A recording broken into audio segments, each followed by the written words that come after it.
Assalamualaikum warahmatullahi wabarakatuh. Rahayu, rahayu, rahayu, Martika. Oke, jumpa lagi di channel saya, Bima Ermaindra. Kali ini saya akan membahas tentang pengenalan diri dari dalam diri, olah kesadaran dengan sedulur papat limo pancer. Tapi santai dulu, kita sambil ngeretek.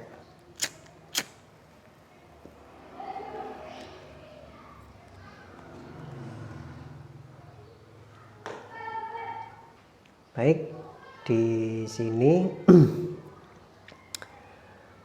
bagi yang baru mengikuti silakan dilihat dulu olah kesadaran pengenalan diri dari dalam diri bagian pertama, kedua, dan ini bagian ketiga sekaligus nanti akan ada tanya jawab dari beberapa praktek atau pengalaman.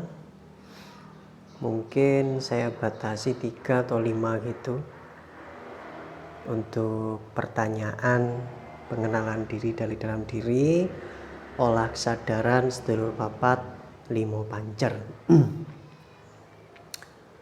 Jadi secara umum kalian bisa lihat di sini, ini mind mapping peta pikiran untuk pengenalan diri dalam diri, olah kesadaran sedulur papat limo pancer. Jadi saya garis bawahi dulu, sedulur papat limo pancer yang kami pelajari di sini bukan berbentuk seperti pada umumnya seperti kakang kawah, aldi ari-ari, getih atau busur, itu bukan seperti itu. Tapi konsep sedulur papat limo pancer di sini adalah elemen atau anasir yang berbentuk 1 api, 2 angin, 3 air, 4 tanah, dan 5 pancer itu badan. Konsep awalnya adalah sebelum manusia itu lahir dikandung dalam perut ibunya, itu kurang lebih 120 hari ditiupkan ruh. Nah, ruh masuk ke janin dalam usia 120 hari itu terbiaskan, ruh itu terbiaskan 4 anasir tadi, dan itu yang kita olah.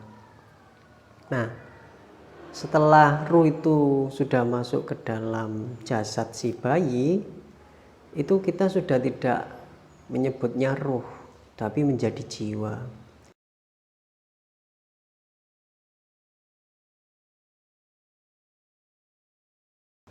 Jadi saya tekankan lagi, jiwa itu adalah ruh yang masuk ke jasad atau ke badan yang terbiaskan oleh pikiran atau akal dan nafsu yang 4 itu tadi.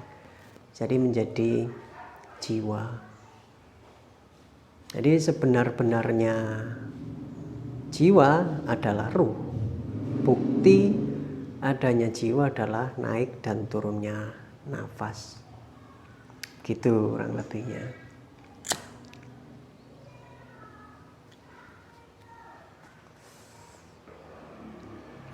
Dan pelajaran pertama adalah kita harus melalui proses atau yang bisa disebut ritual pembukaan.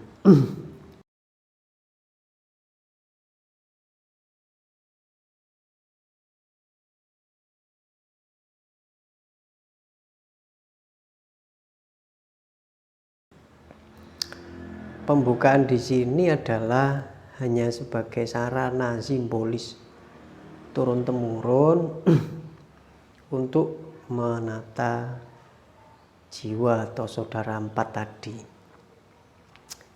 Jadi jiwa itu dia bisa hidup karena terliputi dengan nafsu. Ada 4 macam nafsu yang biasa disimbolkan dengan warna merah, kuning, hitam, dan putih. Dan itu kita tata. Ada proses ditata dulu. Nah, proses ditata dulu itu tidak bisa saya sampaikan di sini karena harus memang melalui proses ritual. Ini hanya pengenalan bahwasanya olah kesadaran itu banyak macam dan ragamnya yang ada di Nusantara ini. Nah, yang saya pelajari itu ya olah kesadaran sedulur papat limo pancer. Setelah ditata, kita akan dinaikkan Mawa Sarpa. Mawa Sarpa itu adalah bahasa sekarang yang paling dominan dan paling keren untuk saat ini adalah Kundalini. Artinya ular yang bergelung. Jadi itu yang nanti dibangkitkan.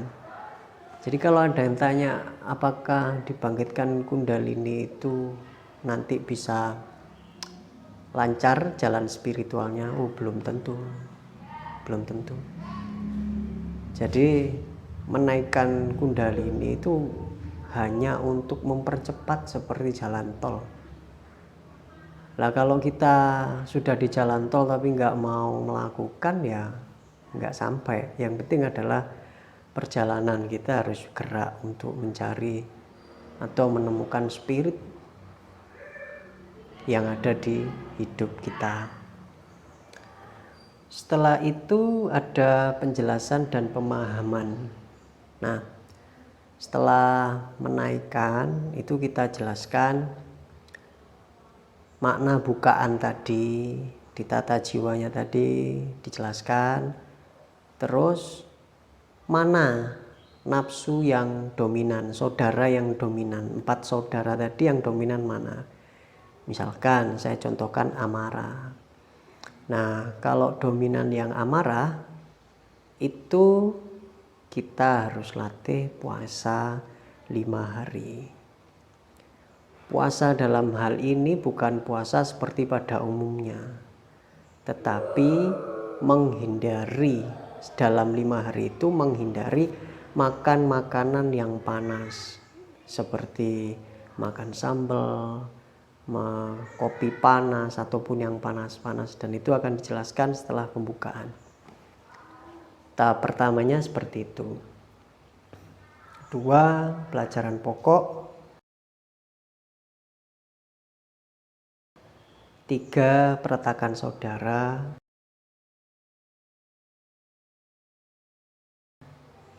4. Latihan aji atau keilmuan. Dan ada masalah puasa dijelaskan di sini.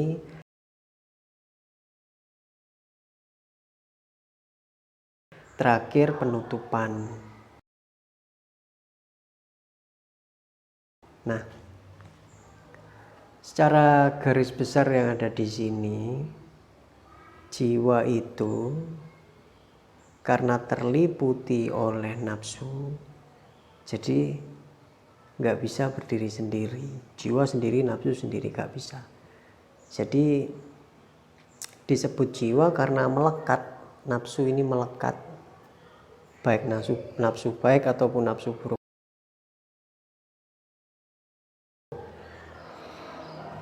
Nah, kita itu dituntut untuk mengendalikan. Nah, caranya bagaimana? Nanti dibimbing, kita meminta ke sejati dalam tubuh kita.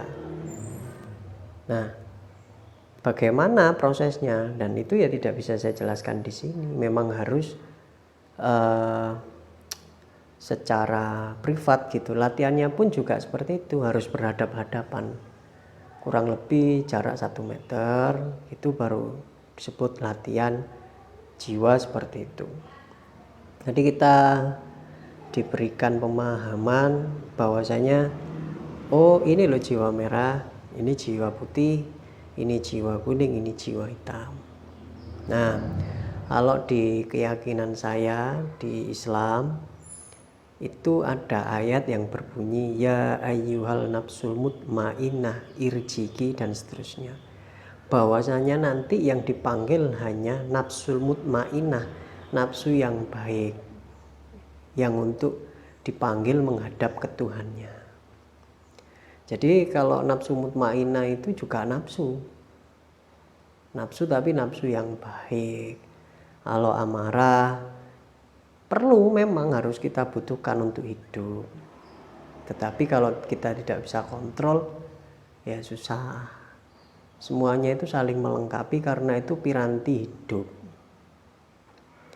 Nah, buktinya apa kalau nafsu itu memang ada? Buktinya satu, saya butuh makan, butuh minum, butuh istirahat. Seperti itu buktinya, karena ada gejolak nafsu. Dan kita itu mudah sensitif, paribasane dirasani tonggo loro ati, lo kan sakitnya itu di batin bukan di badan. Berarti yang merasakan itu jiwa memang. Nah, jiwa ini yang harus selalu dibersihkan. Begitu, kurang lebih seperti itu. Oke, ini sudah sesi tanya jawab. Tadi ada yang menanyakan, intinya apakah ada syarat-syarat khusus gitu ya. Syarat khusus untuk dibuka sebenarnya satu, minimal itu harus berumur 17 tahun ke atas. Karena apa? Standar 17 tahun ke atas itu dia sudah mengerti, sudah cukup dewasa gitu. Kalau bagi wanita umur 13 atau 14 boleh, karena ini dinamakan kaweru. Jadi nanti dijelaskan perlahan-lahan, tidak bisa bergerombol, tidak bisa harus privat, memang satu-satu pelajarannya. Tidak seperti pelajaran di kelas, pembimbingnya satu tapi muridnya atau yang dibimbing banyak, tidak, harus satu. Dan tidak bisa buat patokan, oh si A pelajarannya hari ini materi aligma 1, si B aligma 1 juga, tidak. Ada yang aligma 1 langsung 2 langsung 3, ada yang 1 ada yang 2. Jadi tergantung saudara muda itu di sejatinya itu ngobrol atau pengen yang dibutuhkan apa, itu nanti yang ditangkap sama saudara tua akan berbeda. Jadi tidak ada patokan 1 bulan, 2 bulan, 3 bulan selesai, tidak ada patokan gitu. Nah, pertanyaan baik, setelah dibuka apa yang dirasakan. Satu, perihal rasa itu tidak bisa diceritakan. Rasa itu ya dia sendiri yang mengalami, merasakan. Ada yang goyang-goyang badannya, ada yang takut tiba-tiba, ada yang kesetrum, mungkin gerak-gerak sendiri badannya, macam-macam. Tidak ada patokan harus seperti ini gitu, tidak ada. Yang jelas kalau dia benar-benar pasrah kepada Tuhannya ya, atau yang bisa disebut Islam, bisa pasrah, melepaskan kendali akal di tubuh, nanti dia bisa merasakan bagaimana getarannya. Terima kasih. Oke, ini yang pertanyaan basic juga di masyarakat. Apakah belajar olah kesadaran sedulur papat limo pancer ini harus beragama tertentu ataukah agama yang lain boleh ikut? Prinsipnya ini adalah kaweruh. Kaweruh itu umum, boleh dimiliki apapun ras, suku ataupun golongan. Baik itu yang berkeyakinan atau beragama yang lain, silahkan. Olah kesadaran itu adalah kita dituntut untuk benar-benar sadar. Setelah sadar kita dikasih tahu, seperti contoh, oh ini amarah, ini lawamah, ini supiah, ini mutmainah. Seperti halnya kita kasih tahu ini rokok, ini kopi gitu. Rokok kalau sudah dikasih tahu, kalau nggak merokok ya nggak dapat rasanya, kurang lebih seperti itu. Oke, Kurang lebih seperti itu. Bagi yang mungkin kurang jelas, bisa silakan diisi di kolom komentar, ataupun untuk yang menyangkut yang privat bisa DM saya.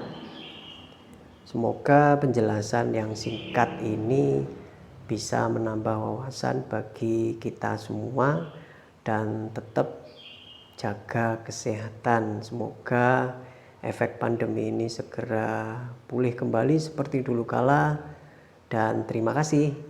Assalamualaikum warahmatullahi wabarakatuh.